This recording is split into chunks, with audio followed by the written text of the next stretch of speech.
శ్రీనివాస్ రెడ్డి గారు కృష్ణా గుంటూరు జిల్లాలో మా సంస్థ తరఫున మా సంస్థ కార్యదర్శి మా భావజాలాన్ని ఇక్కడ ప్రజల్లోకి తీసుకెళ్ళడానికి చాలా కాలంగా కృషి చేస్తారు. శ్రీనివాస్ రెడ్డి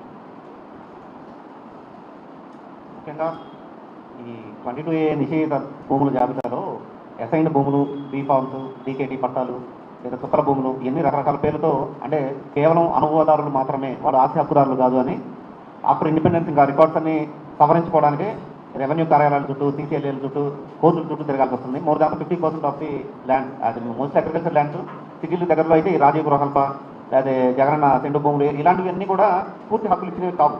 వాటిని ఏదో నామాత్రంగా బయట మార్కెట్ రేటు ₹1,00,000 ఉంటే 20,000 30,000 ట్రాన్స్ఫర్ జరుగుతున్నాయి. కానీ అత్యవసర పరిస్థితుల్లో ఈ ఓనర్స్ అమ్ముకుంటున్నారు ఏదో నమ్మకం మీద వేరే వాళ్ళకి, అట్లా ట్రాన్స్ఫర్ జరుగుతున్నాయి. బట్ రెవెన్యూ రికార్డులోకి ఎక్కాలంటే మాత్రం మీరు కోర్టులకు వెళ్ళాలి, రెవెన్యూ ఆఫీసులకు వెళ్ళాలి, సమర్పించుకోవాలి. ఒక సంవత్సరం పాటు తిరిగితే అది గ్యారంటీ లేదు అమ్ముకోవడానికి.